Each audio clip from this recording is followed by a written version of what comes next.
The bike I have today is the XDS X-Lab RT9. It's the brand's climber's bike, and it's lighter than the Aethos. It's also an absolute engineering marvel. I'm gonna get into all those details, but first, let's take it for a ride. Got an adventure on the docket today on this bike that nobody else really has. But the exciting part of this is that there's a good amount of climbing today. And don't tell anybody, but I don't usually ride a 50-37 SRAM setup with a 10-28. So I suspect I'm gonna be doing a lot of standing, and I'm gonna be in the small ring a good amount today. Let's see how this goes.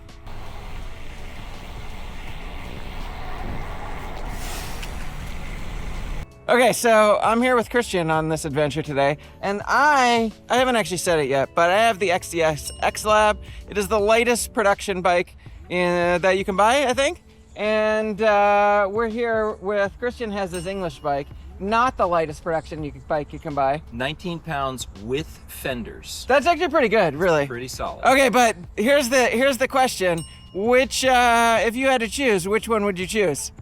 I'm not like climbing anything yet, but as expected, this 540 gram frame, man, it just feels good to move it around. You start from a stoplight, you sort of lean it back and forth, and it just feels so good. So one of the things about this bike is that it has an integrated one-piece handlebar. That is expected, but they don't make a 110 by 38 or a 110 by 40. They have a 120 by 40. But I actually have a 100 by 38, but it does make the steering a bit twitchy. I'm not in love with that. As you'd expect, this is not an aero bike, but one thing that I did appreciate when I asked XDS about the aero capabilities of this bike, they did talk about it being, because it's smooth, all the joints are smooth, that it is reasonably capable in an aero sense. And then they've also paired it with 50 millimeter wheels, which is kind of cool. I'm torn because it feels less focused, but on the other hand, it's probably how a lot of people want their bike set up. A really light frame with aero wheels. So maybe it makes sense. I don't know if you'll be able to hear me because that's pretty loud, but I did not die so far with my brakes reversed, and we're on the ferry, which is fun. I mostly just want to show that off. Okay, now I just have to manage to not fall over getting up this ridiculously steep hill.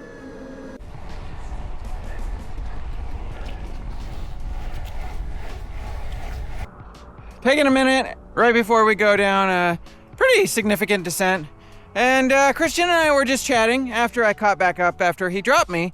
And the point is, yes, this is a shockingly light bike, but there's not actually like a ton to say about it.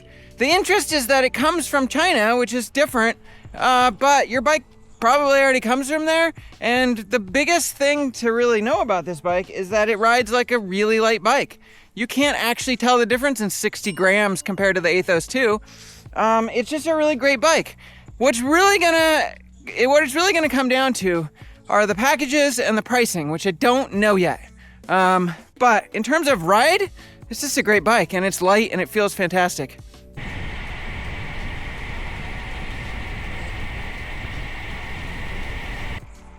Just on the last little bit headed home. Christian's already dropped off, gone his way. And I did have one more thought about this bike, which is that the down tube is pretty massive in comparison to the rest of the bike. It does mean that there's some extra stiffness there, a little bit of extra stiffness in the bottom bracket as well, and I can feel that. But overall, I'm not a big watts kind of guy who really needs the stiffest bike. So I'll say it more in terms of comparison with other lightweight bikes. I think this bike overall is a little bit stiffer than the Aethos 2, but not quite as stiff as the Scott Addict RC. So if you're looking at light bikes just in general, that'd be my comparison. After that first ride, I took the bike out a few more times, and I actually have more ride impressions. But before I get to that, one of the most interesting things about this bike, one of the most fascinating things, is the technology that went into making the frame. When Specialized released the Aethos 2, I had a chance to talk to the engineers, and they told me at the time they could make a lighter frame. It just wouldn't be a bike that you'd want to ride. Except XDS actually made that bike. And they did it differently than both Specialized and Scott, who also have ultralight frames right now. Now, there's always a certain amount of marketing in information like this, but each company, they get to pick the story that they want to tell.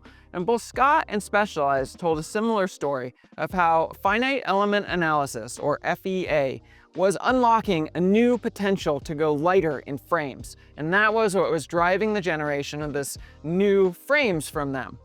Now, XDS instead didn't really lean on FEA. Instead, what they talked about was the materials science that went into making the frame. And what they said is that to get to a 550-gram frame weight, along with a 300-gram fork, they worked with Toray Industries.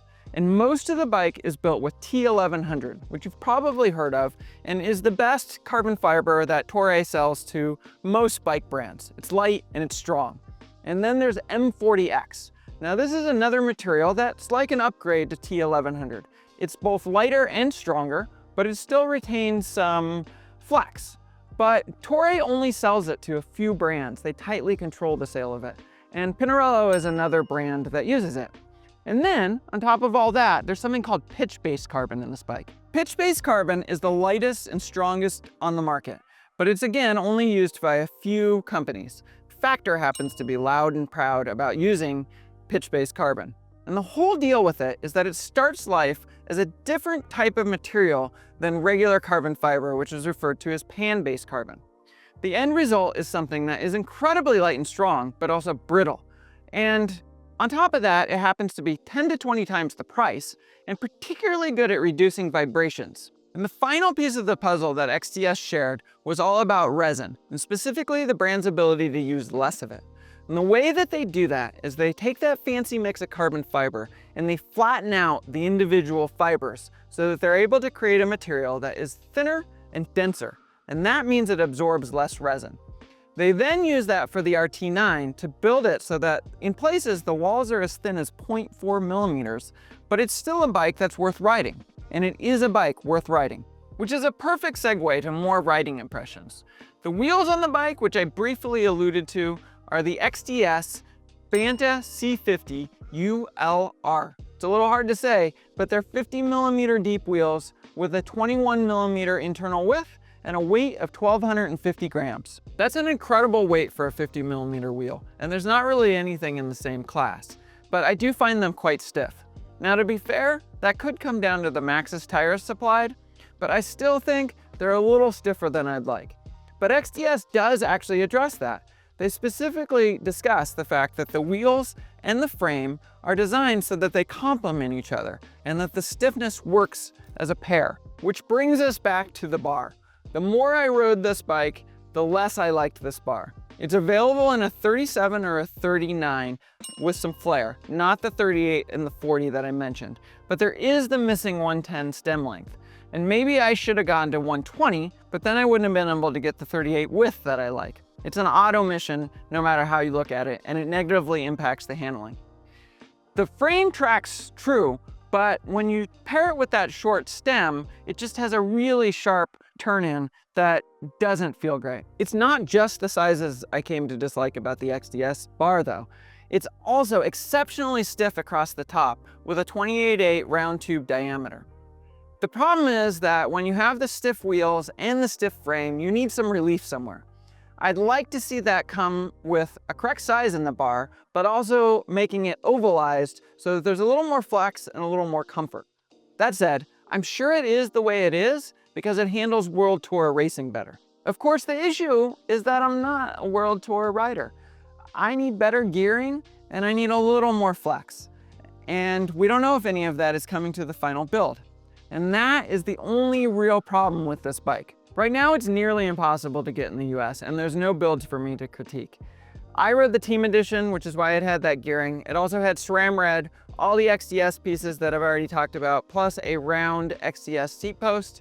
And I am told that it will eventually be available for under $10,000, and it will include a power meter, which my build did not. Unfortunately, that's all we know for now.